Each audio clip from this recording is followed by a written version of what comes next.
Blas de Leso y Olavarrieta, nacido en Pasajes, Guipúzcoa, en 1689, y a quien sus contemporáneos conocieron como Patapalo o Medio Hombre, vinculó su vida a la Marina desde pronto. Apenas contaba 15 años cuando participó en la batalla naval que se libró frente a las costas de Málaga en el verano de 1704 entre una flota borbónica y una escuadra anglo-holandesa durante la Guerra de Sucesión. En aquel combate, a Blas de Leso tuvieron que amputarle la pierna izquierda, destrozada por una bala de cañón. Poco después, en 1707, en otro combate librado en la base naval de Tolón contra los ingleses, volvió a ser herido. En esta ocasión, una esquirla de metralla le malogró el ojo izquierdo. Nada de esto le impide continuar su carrera en la Marina. Lucha bajo las banderas de Felipe V apresando algunos barcos ingleses y socorriendo plazas asediadas. En el sitio a Barcelona, uno de los últimos episodios de la Guerra de Sucesión, sufre una tercera herida que le deja inservible el brazo derecho. Terminada la contienda, Blas de Leso, con solo 25 años, es cojo, tuerto y manco.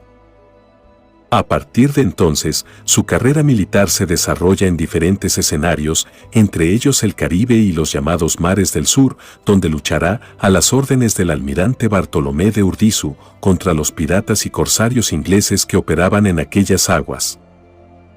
También participará activamente en la conquista de Orán, plaza norteafricana que los berberiscos habían ocupado en 1708, y tendrá una actuación destacada en los socorros que se prestaron a la plaza en posteriores asedios, y que le valieron su ascenso a teniente general en 1734.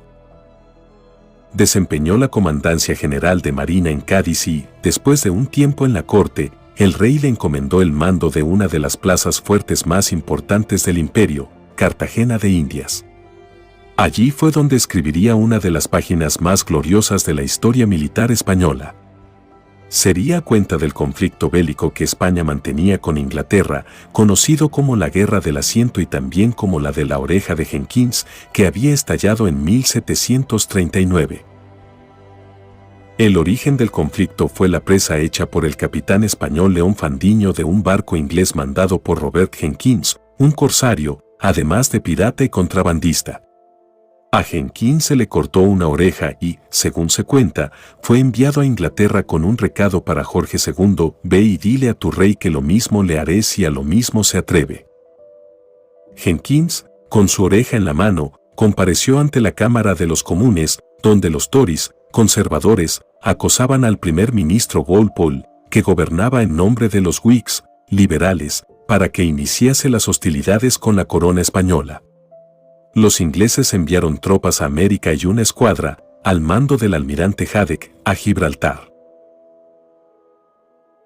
España respondió anulando el llamado navío de permiso, derecho de comercio, limitado a 2 barcos y reteniendo a los barcos ingleses que había en puertos españoles. La declaración de guerra se produjo en octubre de 1739. En realidad lo que se disputaba era el control del comercio en las colonias españolas. Las mayores presiones sobre Walpole para desencadenar la guerra llegaron de la poderosa Compañía de los Mares del Sur.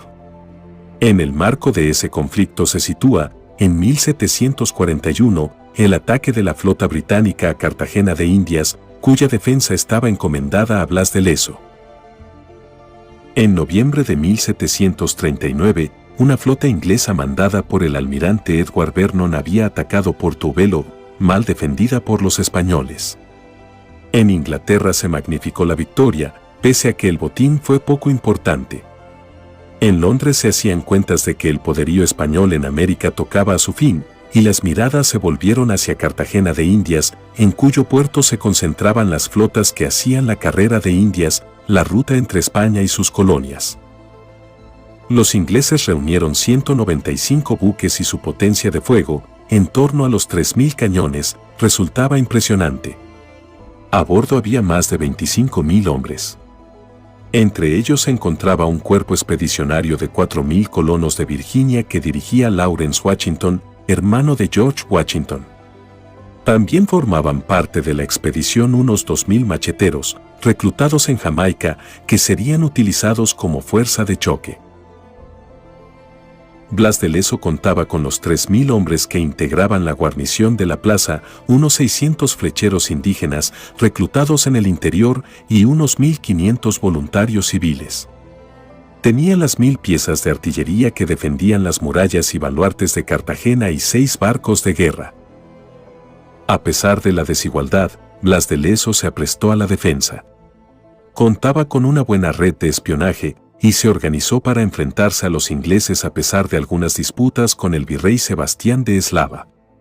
Decidió utilizar en su favor la complicada geografía de la zona y dispuso su media docena de barcos de manera que, en caso de necesidad, pudieran ser hundidos. Sería el modo de dificultar la entrada de los ingleses a las 2 bahías que se abrían frente a la ciudad, Bahía Grande y Bahía Chica.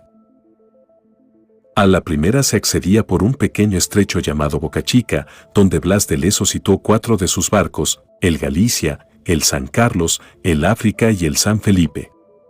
Los otros 2, el Dragón y el Conquistador, los apostó en la llamada Boca Grande, por la que se accedía a la Bahía Chica. Los capitanes de los buques tenían orden de hundirlos llegado el momento. Serían poco más que una pantalla, porque Lezo había decidido que la lucha contra Vernon se librara principalmente desde los fuertes y castillos que protegían la ciudad. El 13 de marzo aparecieron en aguas de Cartagena los primeros barcos de Vernon.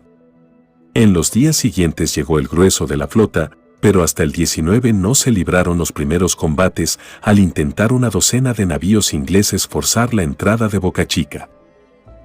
Las defensas de tierra españolas respondieron al fuego desde el fuerte de Santiago y el castillo de San Felipe, pero los ingleses lograron desembarcar 500.000 de hombres el día 20 y muchos más al día siguiente.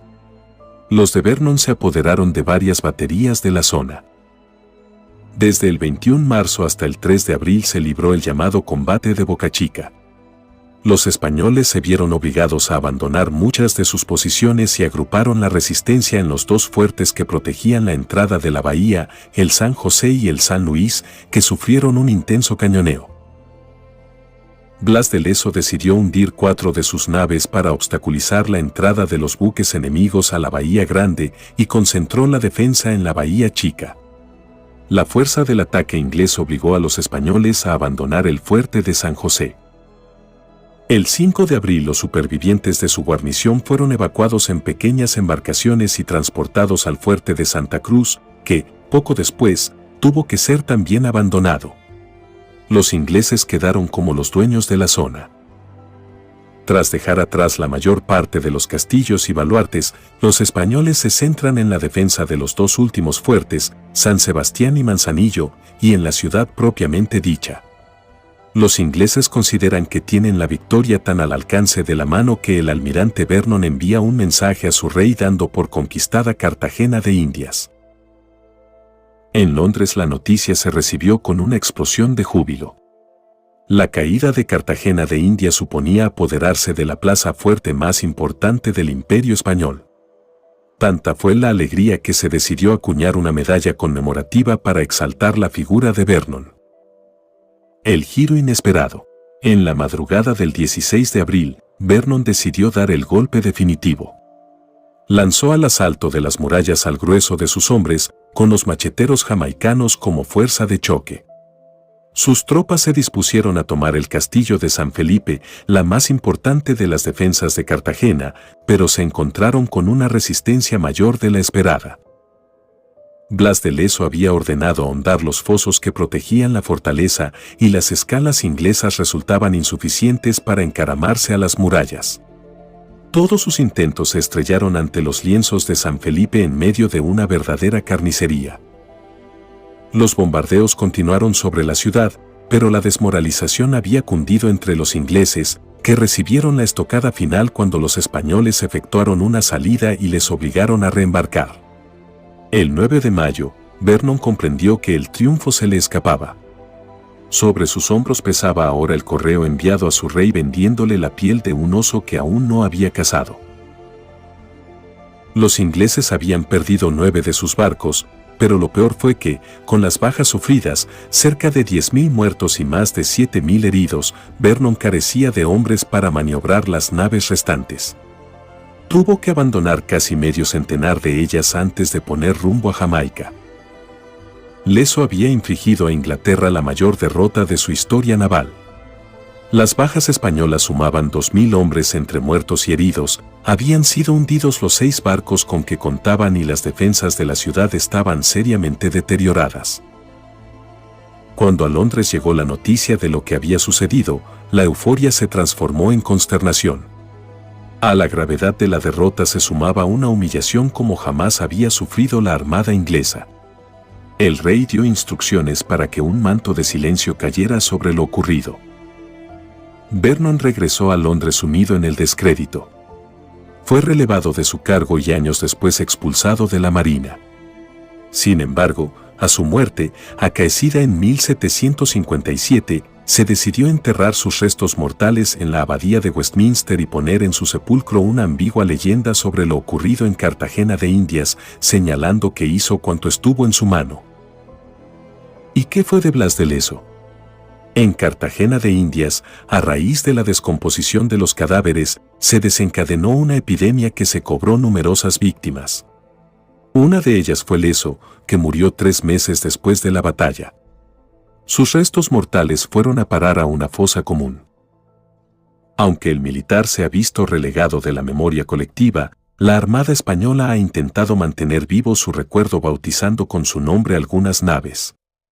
La última de ellas, una fragata, fue enviada por la Marina Española a los actos con que Gran Bretaña celebró, en 2005, el bicentenario de la Batalla de Trafalgar.